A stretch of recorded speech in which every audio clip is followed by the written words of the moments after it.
omukwano tugenda kutunya omukwano okomawa when do you know your limits? And of course omulamwa gwaffe ogw'olunaku olwaleero it says fighting for love or losing yourself. When do you know the limits? And of course tuyina omugenyi waffe ow'enkizo ennyo abadde mu bino ebintu ng'abawa ku magezi ng'abawabula ate si mu kintu kimu mukwano gwokka wabula ng'agendako n'embya ssente mbyobufumbo mbya family n'ebitala bingi nnyo. Tuyina coach Aisha Mulungi yagenda okuba nga atutwala mu mulamwa ogw'olunaku ogwaleero.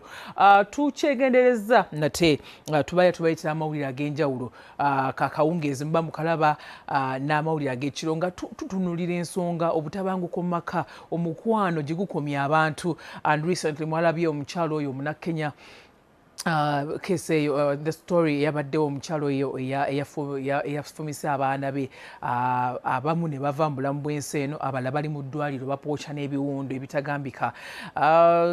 Okuteebereza oba okunoonyereza kulaga nti omukyalo ono found out that the husband had gotten another wife. Kati omukyalo ono mu busungu obungi n'asanjaga abaana bano. Naye ate ne mu kugenda mu maaso mulabye mu bitundu gye tuwangaalira naawe kennyini atulaba olunaku olwaleero wali okozeeko ekintu ekitagambika oba ekibi ennyo oba naawe kiweewuunya nti bane nali ndowooza ki ku lw'omukwano naye nga tetunnagenda wala. Before we even lose ourselves bannange tumanya tutya limiti nti nkoma wano omukwano tugumanyi tutugwetaaga naye ate tukomawa weewaawo. Reports zitulaga nti domestic violence takwata ku bakyala bokka wabula abaana abaami n'abakyala bonna bagenderamu. Worst case scenario abantu bano nno muyinza n'okuvaamu okufa zaba njuli zombi ng'abantu bano nno balugendeddemu ku lwa mukwano nsonga za mukwano. Ate ne Uganda's of course Ministry of Gender ng'egeraageranya n'ebyava mu poliisi 2023 yakisanga nti nno mothers ezaaliwo zaali 13 mothers ezaaliwo both children men and men byonna ng'obigasse wamu 223 be bantu abaafiira mu tabanguko mu maka. Imagine eyo namba nene nnyo ku nsonga still ez'omukwano nga bazzeewo obutabanguko. Still ubos nayo neetuwa ripooti yaayo 2023 netulaga nti abakyala 113 n'abaami 95 bakugamba be baafuna obuzibu oba be baafiira mu nsonga zino ez'omukwano mu maka. And then also n'abaana abato mwavaayo ba juveniles 27 boys and then 14 girls be baafiiramu. Naye era still Uganda Demographic and Health Survey found that 58.3% of ever married women aged 15 to 49 had experienced physical, sexual or emotional intimate partner violence during their lifetime. Awono bosanga n'ebitundu ebirala 43 n'obutundu 3 nabo nga baali bayiseeko mu domestic violence mu myezi 12 egibadde giyise emabega mwogwo omwaka 2022. Naye nga tugenda mu maaso n'omulamwa guno oba ne statistics zino bannange kwegamba tukomawa. Tuyine coach Aisha Mulungi yagenda okuba nga atulambukulira omulamwa gw'olwaleero. Mwasuze Mutya is proudly sponsored by Roseform Mattresses Uganda abakozi ab'enfalisa emirungi ddala ennyo. Then bio oil for the bio oil of course eyambako for uneven skin tone, itchy dry skin, stretch marks and all those things where you need bio oil yayiso okuyamba kati osobola mutabula mbizigo byo ebya bulijjo ate nakuyambirako ddala. And of course we have relief sanitary pads. These are made with pure soft cotton that gives you up to 8 hours of comfort. And of course bazikola ddala nga buli pack ejjiramu pads 8 ne partliners 2 awo no bakuba more value for your money. Those are our proud sponsors ab'olunaku olwaleero. Kale katuyingire mu programu yaffe olunaku olwaleero goberera programu osobola n'okuteekwa ku mitimbagano gyaffe. What you think about omulamwa ogw'olunaku olwaleero? Nange Stella Nante babuuzaako nti Mwasuze Mutya.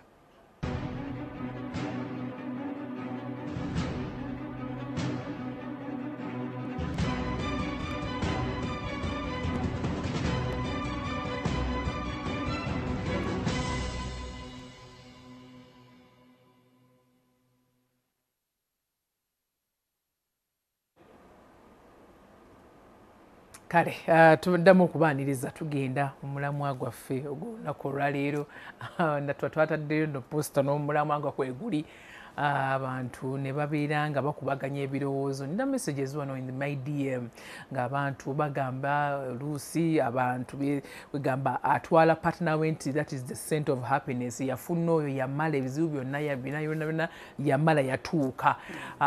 Then of course obukubagano obuliwo obutabanguko mu maka abantu batuuse okwetta ku lw'omukwano, oli yafunyeyo ono omulala ono yayenze ku munne, abaana ne balugenderamu. Kwegamba ebintu omukwano guno gwe tugwetaaga naye ndowooza abantu balina okumanya wa we bakoma. Coach Aisha mulungi.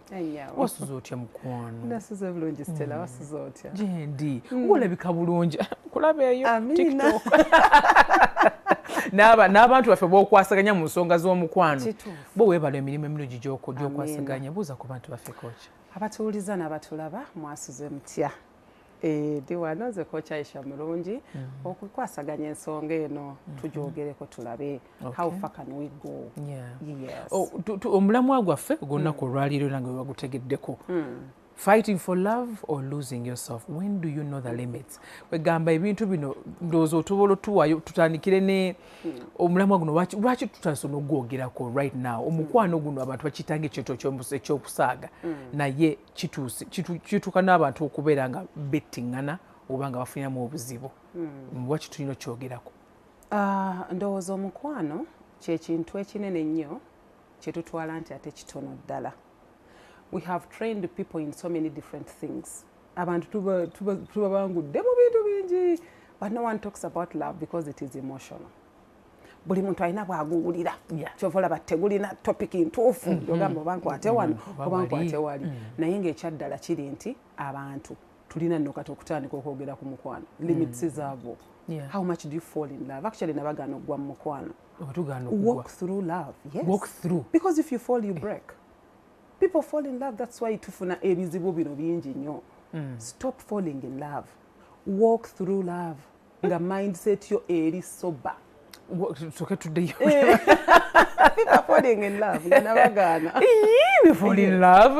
I'm falling in love with you. What's the difference? Falling in love and walking through love. Kati tukozese example nyango. Okay. When you fall, what happens?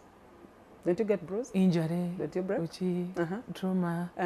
When you walk carefully, totuuka bulungi. Otuuka gy'olaga. Thank you. Kati ne bino ebintu bya emotions. Tulina kati obisaamu nno kati obwongo obulala. Nti falling, kale falling anyuma. I fell in love. But after falling, kati bino bina tulaba bizibu bya effects zakugwa. Yes, okutta abantu, okwetuga, those are effects g'amabwa g'okugwa. So falling in love is not a very good thing. Yes. Cheka tukikozese bukozese nga narrative. Naye when we are walking through love obanga tugenda mu bintu by'okwagala, first of all tulina making sure mental health yaffe eri ki. Because bw'ogatta wano ne wano wakati wano olina okuteekawo eddaala nti wano we watabuka emotions we zitabuka tezitabula wano. Okiraba kati mental health yekimu ku kituleetedde okubeera nga tulaba ebizibu bino. Sorry about those kids that got affected because abo be banafu ababaddewo mu kaseera ako ono nga mental health yeetabuse be babadde balina okufiiramu. Okiraba nti n'abantu bangi tukoze ebintu ebyo abantu abasafaringa ne babeera nga be bano bootasobola kulwanagana nabo. Omukwano oguddemu namulala ate abafuna ebisago balala. Kakati tulina okutambulira mu mukwano nga tuli very cautious. Lwaki? Bwe tuba tugwa mu mukwano Stella nga tuyingira mu bintu by'omukwano sooka omanyi abantu bangi balala. Okimanyi Stella? People are mentally sick. And we all don't know. Ate buli omu alina issue ye mu mental health. Waliwo alina obusungu, waliwo asirika, waliwo adduka, waliwo aleekaana, waliwo aloopaloopa, waliwo atanyega. Buli muntu alina how they react to pain. Kati reaction ya pain. Ate nga ffenna tugiyiseemu pain from childhood all the way to growing up. Yes, kati tulinayo akasumbi k'obusungu. Omuntu akakwatako bw'ati n'agamba anasirika obwedda. Jambi yoliwa. Kyekimujjira mu kaseera ako. Kati tulina okukola mental health tulina kati okugitwalira ddala ng'eri very serious. tuleme okugisekerera obusekerezi nti omuntu bw'aba afunyeemu okutabulatabula mu bwongo tumusekerera tumuyimba tumwisolatinga tumujja mu society. It is wrong, fena tuli balalu. Speaking of kusekerera omuntu nga kenza afunye obuzibu, Coach Aisha, waliwo abantu kagezi bayombyemu abagana tutulinde abantu babiri bayombyemu katono nnyo naye omuntu najja n'akugamba Coach Aisha nkubuulire nakirowoozezzaako naye oba muyira amazzi agokya oba nekirowoozaako mulumye oba mujje mu bulamu bw'ensi nakirowoozezzaako naye nekigenda something like that. Awo omuntu aba atandikiriza okulwala mentally oba aba alina obuzibu naye nga tamanyi kiba tekigenze nno kiba kiri distracted, it will come back. The moment ekirowoozo ekibi wekikusala mu maaso nekitakola weetaaga kati okijjamu kiba kijja kudda kiba kijja kudda. Beera ng'agenda okukola exercise otandika mpola nga kyotasobola mpola mpola before you know it you've started push ups okimanyidde okiraba. Kati if you don't undo ekyo ekirowoozo tuki undoingirawa olaba bano abantu betutambuliramu kati nga bozze n'oŋŋamba nti nabadde kati nze reaction yange is either going to nurture that kirowoozo oba ngenda kijjamu kikujjamu. The moment you say, naawe ebyo bintu bitono sitera ebyo ebintu, we've seen things. Those are the friends we run to. Abantu abatali professional, abantu abatamanyi nakugamba nedda omusajja okukuba obukubi ekyo ekintu kitono nnyo ekyo tekikujja mu makaago. Laba gye mukoze, laba bye mubaddemu. People have made people decide wrong. Lwaki bagowinga to people abatamanyi ensonga eyo. Joddukira naye ng'ate twandibadde tuddukira abantu abakugu abamanyi ensonga ezo. Ewa mami we yagumira emigo joddukira ye kansila awo ate ye ng'alina kimu bw'ofumbirwa kiwedde. It is the end. Tovaayo n'otuswaza sitera tunawulira tutya beerayo omusajja oba kukuba tujja kwogerako naye nga gy'oli. Kati those are the counselors we have. Ate nga tubeesiga nnyo tula lwa abaana kati kanzijewo abaana so that I can go. You see how people are counseling others.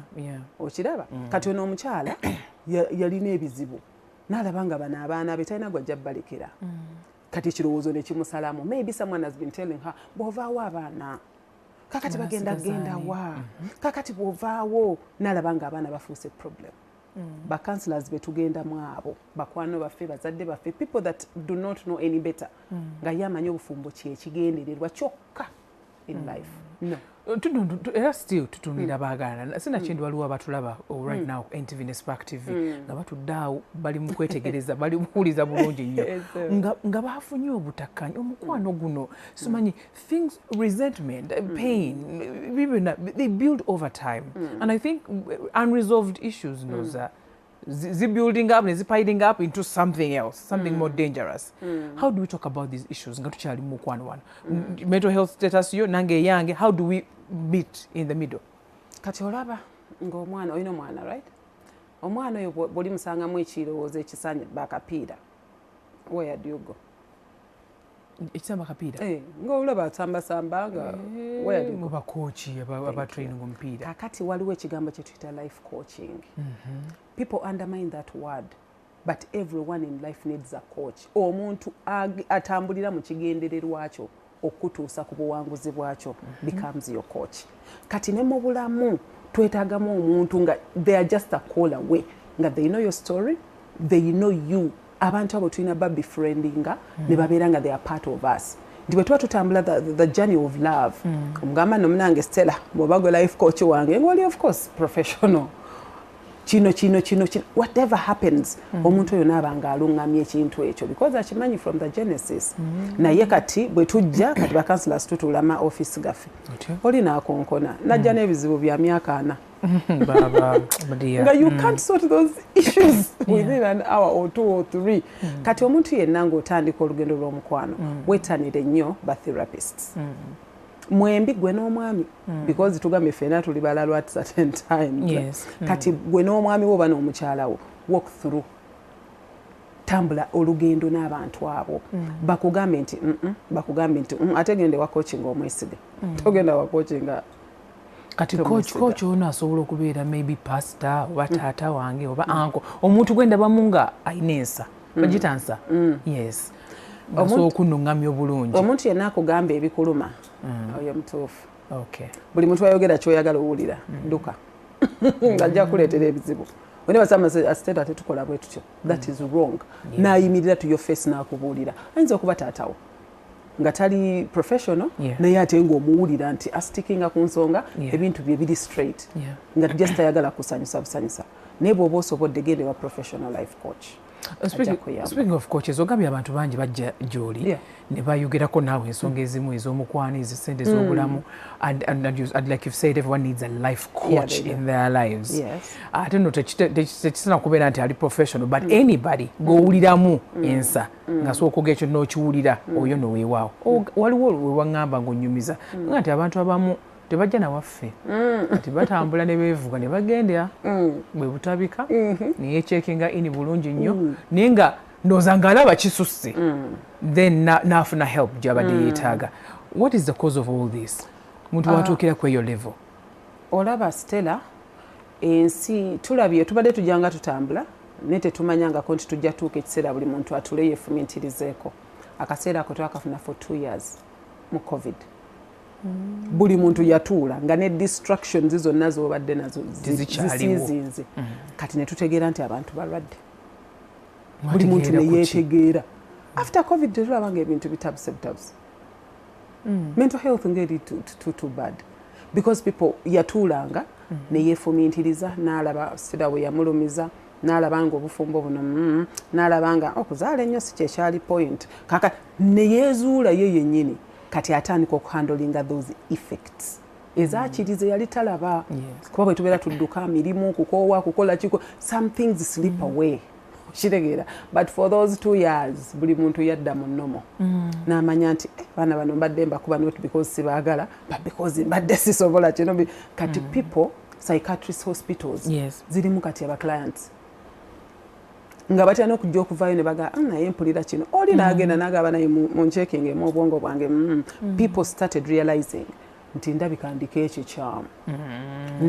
ekikyamu nsirika nnyo njogera nnyo nyiga nnyo nze ebintu bwe bintuukako people are now sobering up willingly n'agenda n'agaba kati bannange evaluate me tebalinze basi bamiguwa no okiwulira Stella nti you're losing it okiwulira ate ekyo kiva ku muntu eyeewuliriza n'asooka n'atuula n'agamba naye why am I acting like this lwaki neetaaga ki kati oliwo bajjaffe mu bacounselors tumugamba Stella ensonga yo yeetaagamu psychiatrist yeetaagamu omuntu akukeberemu because omuntu asobola okunyumiza emboozi Stella n'olabda nga yazze atambula oba yazze yeevuga oba yagidde ku booda n'olaba nga atuuse wano by the grace of God nga byayogera n'ekkubo lyavaamu tebikwatagana how she or he reached here ng'akunyumiza emboozi 10 mu mulundi ogwo n'otoka n'ogamba kati I'm not getting ng'olaba obwongo bwe butawaana and you refer you advise nga naye kino it's not emotional it's not only emotional n'abantu bakuwuliriza n'obugamba when you refer n'ogagenda ku mu ddwaliro you know how many referrals I've made nga nze sijja kuyamba ng'ogenda kutema abantu ng'ogenda kwetuga olina gye nanga nze ngenda kwetuga naatera mbuzaayo akadakiika katini n'oyogera naye emotions n'abanga ateerera ogenda olaga naye byonna obyogedde naye mpulira ekyo kyaŋŋamba kati noono alabika wano overriding ze wano kala tenze concentrate ze ku emotions naye ate wano waggulu ayikayo walina issue ali mentally not well. So waliwo omuntu wa compromising in a relationship and then there is also losing yourself. Difference eriwa you're compromising and then losing. What's the difference there? Compromising no nayo nsonga sinnungi. Olaba ekisinza tuleetera compromises ezo bwavu kyobola bwe mba nsomesa ku ssente mbaga buli muntu baamu ne ssente zo.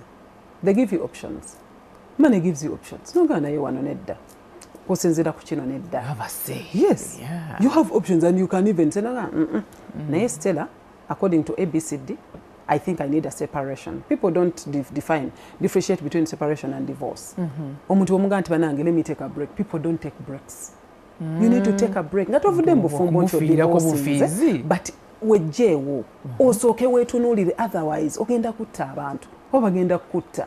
But because they don't have any option, nti nsobola ogendako ne mu hotel nembeerayo weeks 2 nga neerowoozaako sinobye wa mwami wange, sinobye wa mukyala wange oba simugobye, but I need to sober up. Ntereeza awantu wano ne wano. Mwemba ndi mu kaseera ako neetaaga ne mugamba omwami oba naye omwami n'agamba omukyala nti njagalamu akadde. Ayinza okitwala obulala. Kati olaba. Anti kati olaba. Odduka ebizibu. Obufumbo buno bw'obuyingira nga ye option ye kadi yo yokka gy'olinayo. For better for worse till death do you? You will wait for the death. But bw'oba oyingira obufumbo buno mubeere soba. Bagambye tuyingire mu bufumbo buno with a coach. Tutandike tutambule n'omuntu oyo. Let someone be a guide to our marriage. Kati bw'otuuka mu ekyo ekiseera discuss. Because bw'obeera nga buli omu amanya ekisinga okutulemesa separation. Kati nze ngenda labirira enju 2. Sebo ogenda kudde wamwe nga bwe mbalabirira n'eno. Choose one. Omugamba, now I need to take a break. Not because of ABCD, but I need to take a break. Learn to take breaks. Ogende oba opangisiza muzigo beerayo for a certain time. Paka wotuuka nga emotions ne mind zikwataganye. To avoid these deaths and, you know, n'okubeera ng'otulugunya abantu abakwetoolodde. Divorce sinungi, but separation can work out. Just for a couple of for some time. Yes, for some time. Ne muchi communicate konti nkyetaaga. Otherwise, I'm losing it. I am losing it. Stella, okusinziira ku bwempulira, I might be a danger to you, over to the children, over to the people around us. Let me take a break. Ekyo kitwala ng'olinamu kasente. Tojja saba breaking ate gw'osaba break yagenda okufandinga yo break. Kijja kutabula. Okay, relationship eno. If it requires me to abandon my dreams, my values, my friends, my family. Kubanga tubirabe eyo. Is that still love? It is not. Byonna bireke because I am the center of happiness. No one is the center of your happiness. No one. Oh, take it. You are the center of your happiness because you know where your happiness is. So that is not love. It is not. Na kujjako ebimikwano nagana okukola nagana na family. You're dealing with a narcissist. Tochali. You're dealing with a narcissist. That's not love. You no longer have a life. Oli mbusibe. Captivity. Omuntu akukwata n'akusanga ng'otambula. Ng'otambula bulungi n'emirimu gyo n'ebintu byo nya bakwano bo n'akutwala kazinga n'akuteeka mu mmotoka oba ku boda oba ku ggaali oba ne mutambula ne mutuuka kazinga nga muliyo babiri. Ng'eno waliyo amazzi ng'eri waliyo omuliro. Nga mwetunuulidde bwe mute nga it is him or her or no one else. Bw'otuukanga mu kiseera ekyo you're headed for doom. And that is where most people operate from. Kati nze naddawa, kati Stella bw'anandeka, wakiri katuffe. Aba babiri. Yes. Oba ye kamutte so that tebamutwala. Because otuuse kazinga ako. Kakati bw'oba weewaayo, please. Baako byowaayo, ebirala obireke. Byesigalize. Yes. Okay, let's take a very short break, and when we come back, we are still tukyatunuulira omukwano guno. Tukomawa, tukyalina Coach Aisha bulungi tuwumulamu katono. Tukyagenda mu maaso n'omulamu gwaffe ogw'olunaku olwo kweganya omulamu okwo. Mwasuze Mutya is proudly sponsored by Rose Form Mattresses Uganda and of course Bio Oil and Relief Sanitary Pads. Those are our proud sponsors. And of course topic ey'olunaku olwaliro tugamba fighting for love or losing yourself. There's just a thin line, I guess. And of course, when do you know your limits? When do you walk away? When do you make the hard decisions? When do you pick yourself? When do you be selfish also? Nogamba nti kino ekintu kino kansoke nerowoozeko nga nze for my mental health and of course other things. Abantu tulabye mu kutandika akanyumiro kaffe akasoose twatunuulidde abantu people who get hurt along the way because of our mental health issues. Coach Aisha agambye nti nga tondagwa mu mukwano guno ndowooza sooka evaluating emu nga ggwe because oyinza okuba olina past trauma, childhood trauma, relationship trauma from other relationships naye nga tonnawona nga omuntu gwogendako naye togenda mu hatinga the more. What's the difference? Abantu abamu bagamba you are my center of happiness. And should we be, should we have that, should we keep that individuality for ourselves before we get into deeper? Center of what? Center of happiness. Kakati buli kyomanyi nti kisobola okuvaawo ne kikulekawo can't be a center of happiness. Everyone will go. shall go at one time. The moment you transfer your happiness into another hand, you're losing yourself. Because no one knows you better than you. Ne mama wo yazaala buzazi gwe n'otandika okwekonfiguringa Katonda n'akuyambako abasumba abazadde like abasomesa, you have a lot. Emikono egikoze mingi kakati okusinga gwokwata all those packages n'ozitika omuntu omu ate aliyo nga bazikola. Kati olina okumanya nti center ya happiness, you let other people babeere nga bagatta bugasi ku ssanyu lyo naye ng'essanyu lyo yeggwe. Because ne bw'oba oyagala nnyo omwami wo Stella, the day he dies he will go alone.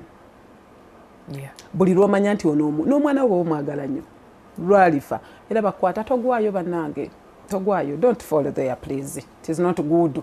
So buli lw'omanya nti no someone will live at time T cannot have tosobola kwata center ya ssanyu lyo obulamu buno you're my life how.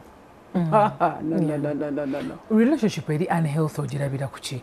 And when I see the relationship is unhealthy but I'm still in love. You're not in love, you're in captivity. People misdefine love. Yes, love is free and love is supposed to be the moment you start okuwulira mama kuli wenyonyolako bannange n'otandika olaba omuntu gw'oyagala ate omutima gukuvaamu bannange Stella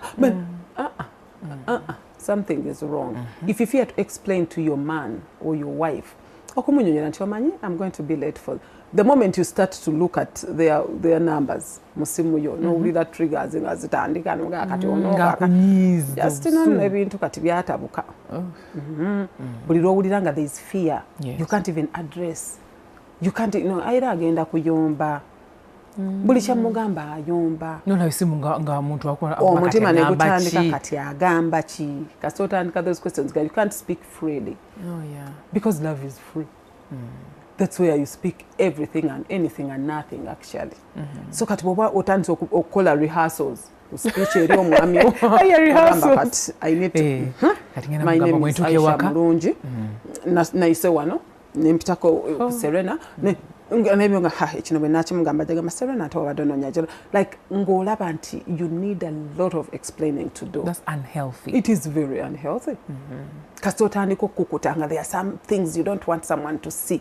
Why? Yes. Auntie, why? Kati the why question is the unhealthy bit. Nogamba buli lwalaba sente omwami wange azinzijako.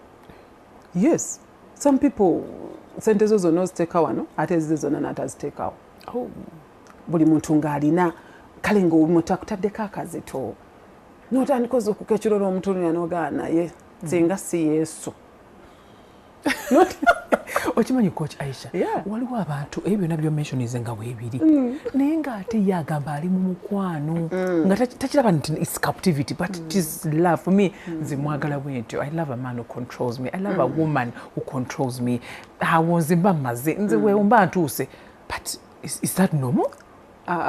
Tayagala muntu amucontrollinga. Just be led. Leka bakulembere. Control gimanyi. Oliyo kwateka take answer kikopo. Kuchabulako eddakiika 5 okunywa chai. That's control. But if someone leads you, omuntu yena fena abakyala twetaaga to be led. Naye leadership ye ntwalawa. Waliwo kwanga leadership entwala mu kufa. And it says, you want to jabalanze and controlling. Ba controlling oli mbuzi. Are you a god? Omuntu gwasanze nga mukulu nga amannyo gonna gaamera.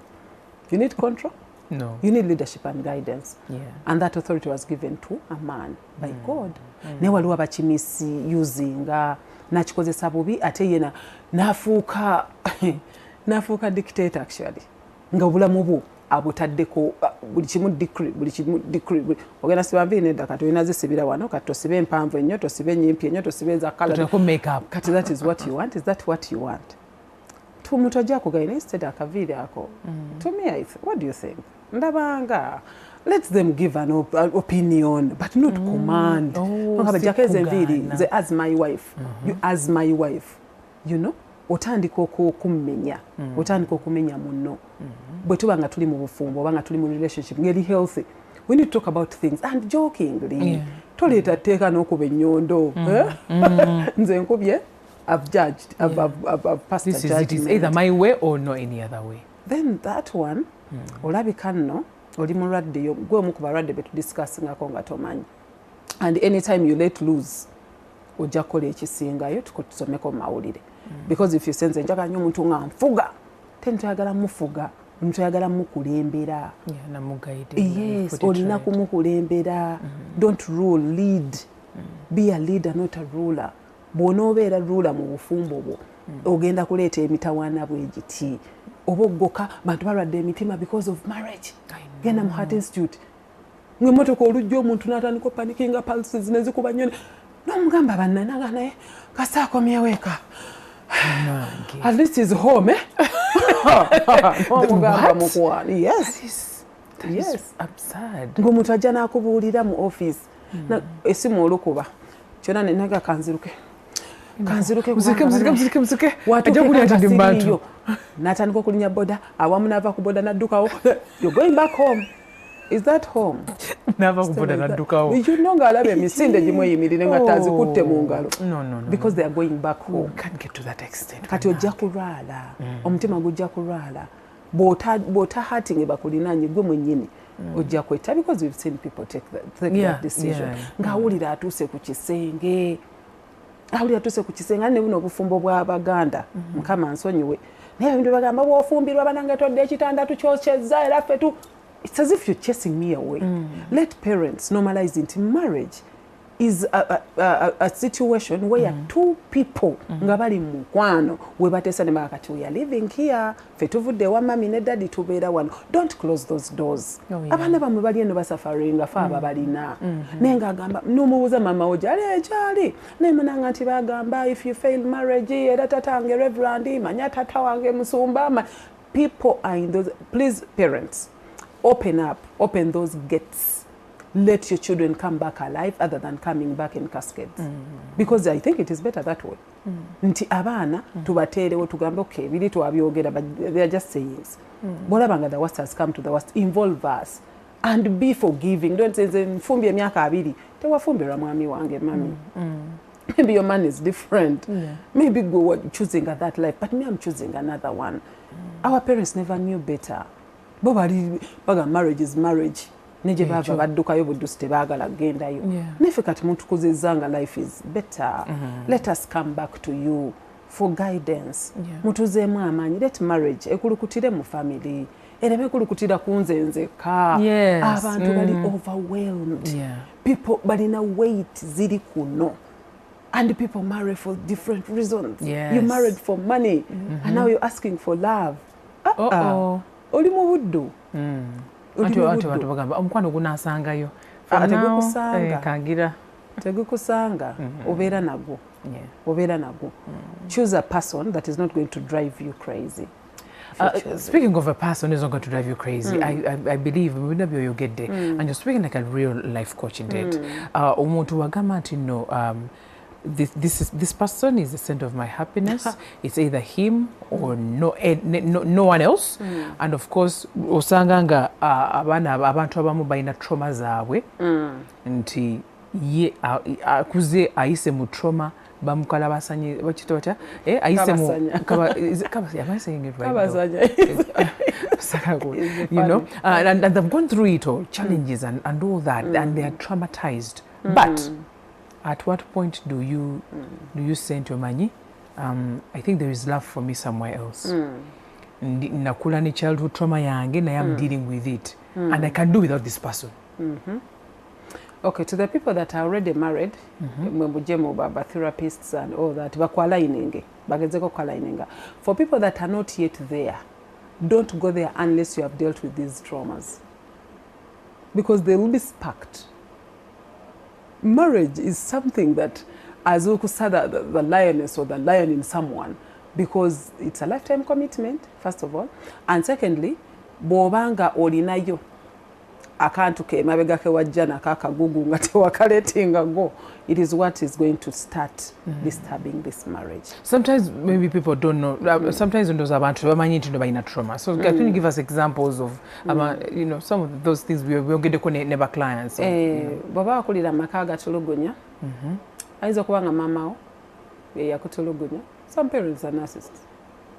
Oba tatawo oba nga mwakulira mu setting tetegeerekeka bulungi senga yakola kino ate ono n'akola kino nogamba naye bwe ndifumbirwa nze siri ddaka manya nti olina obulumi bwotanaddiiringa nabo abantu abalina obusungu olina yimira naganze nina obusungu koki nze nga natabuse tuyinza nakunsobola olaba tutudde wano tewali asala mu maaso bw'oba olina such things please deal with them bw'oba olinamu ku kintu kyogana naye kino sirina kiba kisonyiwa I've never forgiven this person unforgiveness bw'ogitwala mu bufumbo yejja otandika oga olaba saasonyiwa oli nemba mulamu kati ate ologwe ate gwe neweteerawo noga kino si kisonyiwa if someone does this simusonyiwa kati bw'oba todiirinze n'ebyo ebintu ojja kutawaana obufumbo bujja kutawaanya nga tonnaba bwe yayingiramu gwe jangu buzzi mu ddwaliro come look for a therapist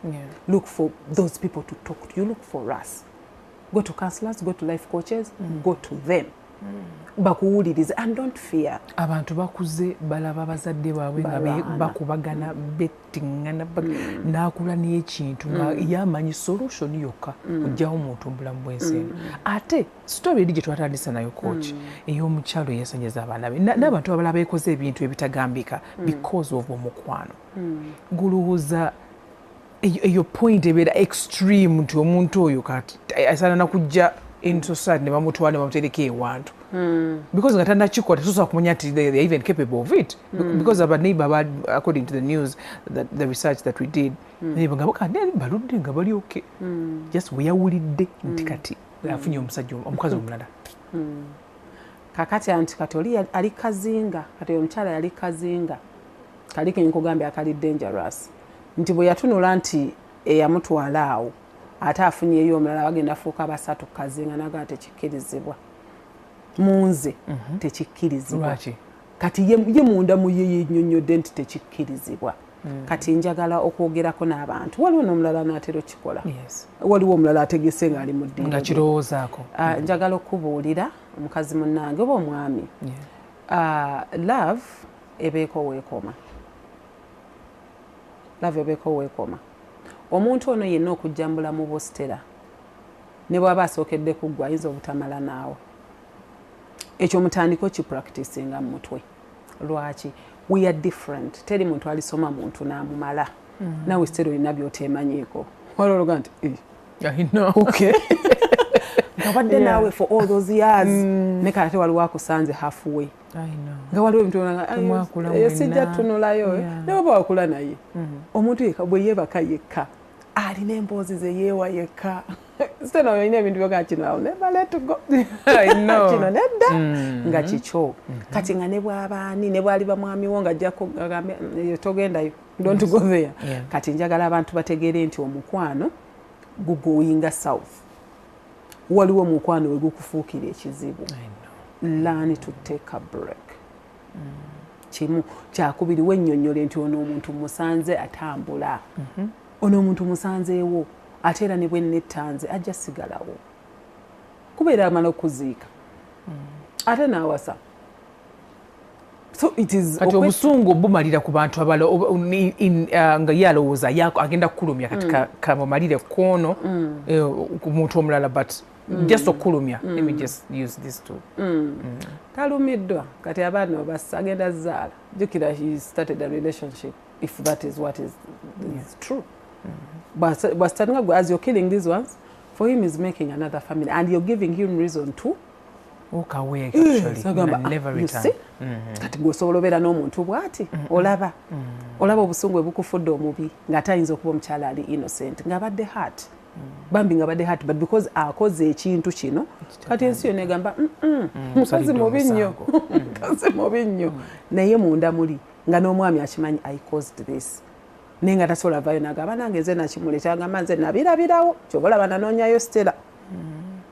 olaba bw'osigala wekka ne bazadde bo tebali kukkiriza n'abasumba bwe tebali kukkiriza n'ekyo kintu kyavuddemu omanyi omuntu atuukira tetwogera kuona omukyala yeka but we're talking about people abantu abaliyo nga baali bakoze ekintu ekisemberayo ddala because of love gulowooza abantu bano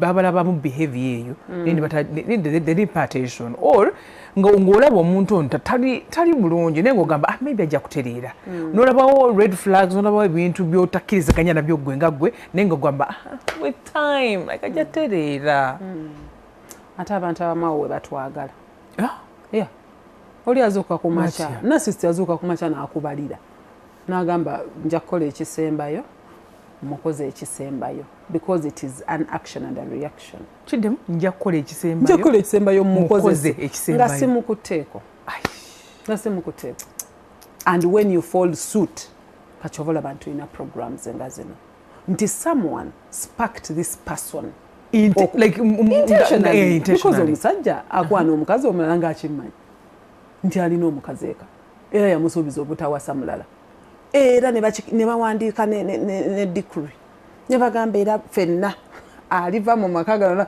kati someone anaabuludde endagaano intentionally kakati oli naawuliranga yes so people do things to trigger us nti akole ekisekale nasista akwagala mentally oli mulwadde nnyo ate ye nadda nagamba bagamba sembadde banayina sirika as a man or as a woman yes as a trained woman naye gwe ng'akulese kati kyenjagala okugamba abantu abali eyo forgive yourselves and fall in love with you first gwe mwenye gwe osobola okugwa mu mukwano naawe because ebyo byonna sitera tubikola kuba tetweyagala kimala we seek love from the outside we don't have love from inside fefe nyini ogamba sitera watalisinza beerawo never make such a statement omuntu yenna osobola okubeerawo ate weka kakati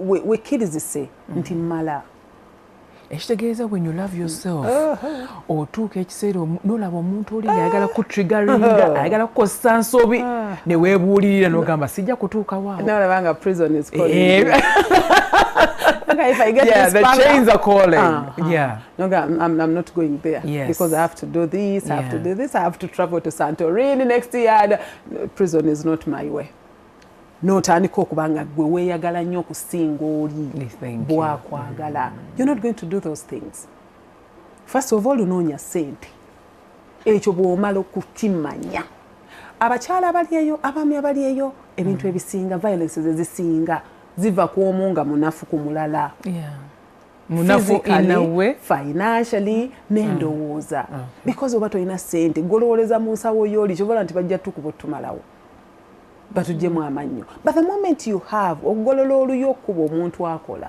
oba omuwadde options oluyi lujja kuba lumu naye gwe omufudde punching back because ate n'amala okaba nakusaba emmere tetukuliza bufumbo okufa naye waliwo obufumbo we bukutta tetwagala bufe ate tetwagala bukutte because kati buno buweddewo tebukyasobola kubeerawo kyala bagenda musiba bagenda kumusalira and atuuke agambe I wish I knew better kuba bali makomera simanyi balaba MTV waliwo abaliyo nga bali mu arrangements west zezabatwalayo bali ku myaka 2-3 n'abaana abasigalawo tali balabako kuba bagenda mukyawa mama yatutema tebali manya nti no she was triggered tebali manya nti yali mulwadde they'll never forgive her unless otherwise wali abafudde how are you going to explain that to the society afuuse reproach kati okiraba naye nga ekivuddeko ekyo kyonna people don't listen to themselves people don't seek for therapy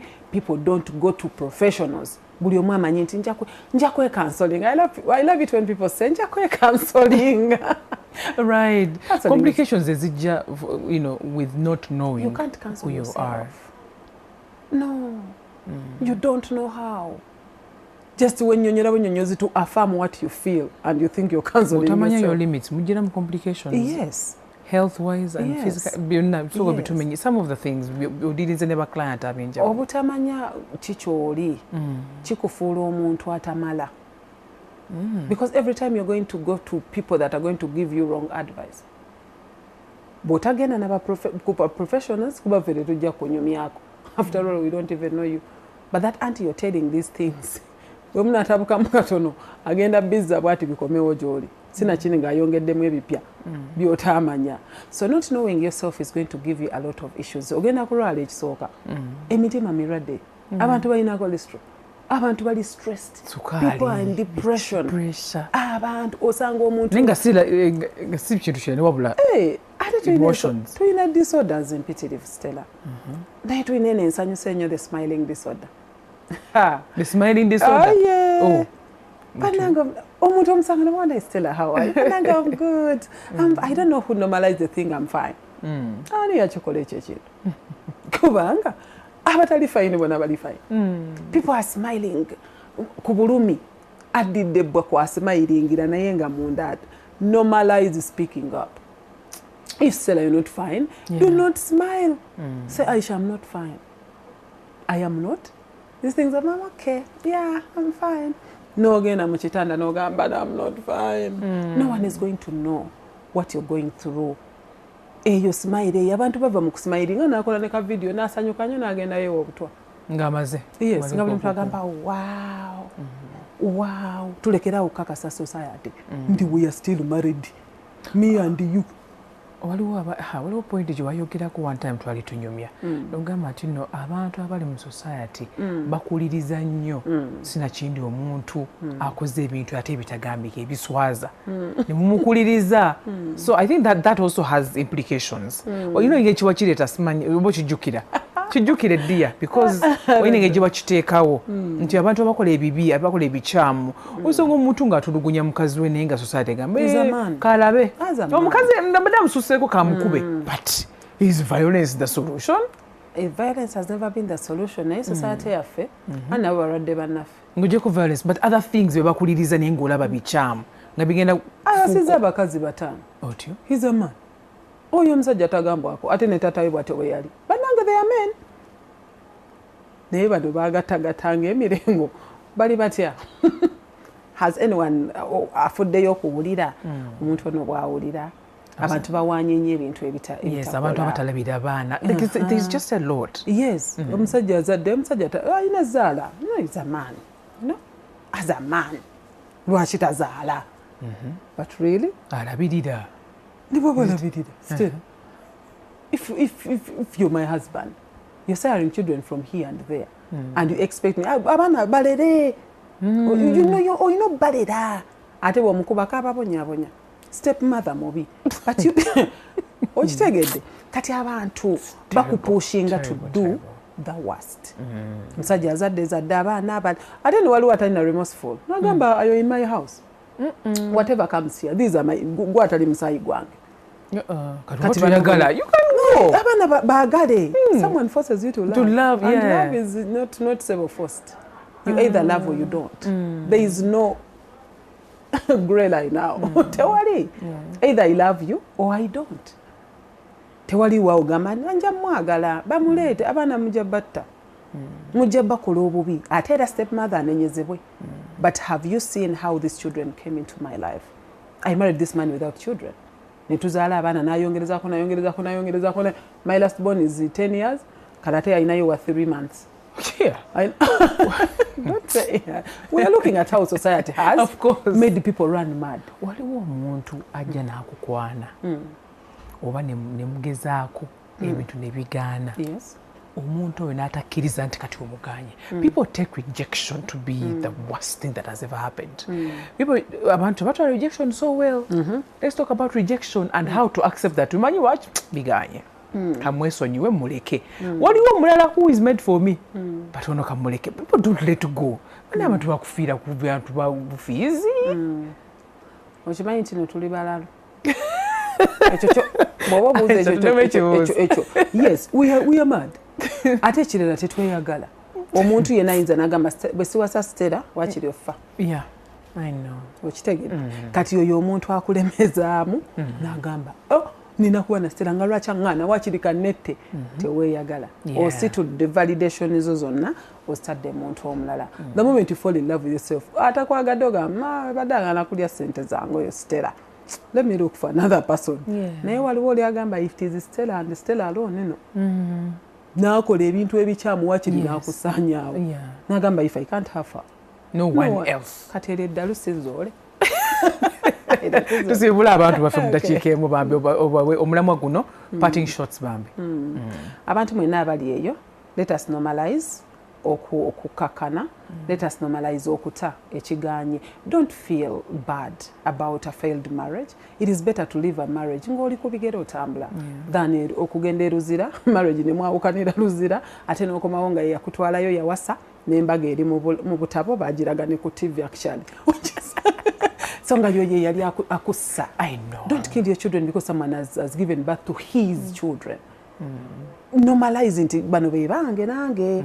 If he has gotten others, nange bano be bange. Instead of okubata ate no sigalire wate amse kuchaya ate normalize. Normalize. Okwetusaako obulabe. Okwetusa, yes, people are hurting themselves. Yes. Kakati mugende mba therapists, come to us. Muje tujja kubanyonnyola ekisuse tujja ba referring to psychiatrists. Babayambe mentally. Basobola okutegeera nti no. Whoever wants to talk to me, should I give them my number? Auntie, maybe on a DM, but people asking for your number. But they might get to TikTok, but you can give them your number. Okay, it is 0768 79 37 61. 0768 79 36 37 61. That's the number. Kale. Coach Aisha mulungi bwetyo butambudde. Omulamu ogwaliro gunjigiriza ebintu bingi nnyo. That some people who will trigger you because they know you can go that far. Okwekolako obulabi. Wakyogera otya? Akola ekintu nakozesa ekintu. Akola ekintu nakozesa ekintu. Ooh, let's be careful bannange. Ate talk to people there. Alaki Mbabazi yali ayogerako ku kintu samulamu somewhere. Naga nti no, wegendereza nyanganya abantu. Pay attention to how people behave around you, how they handle pain, how they handle disagreements, arguments and everything. Pay attention. Omuntu oyo engeri gyayogera mu neba waitresses ni bato omwetoda abakozi abenjawulo, so pay attention. And of course, don't lose yourself because you're fighting for love. No. That's not that.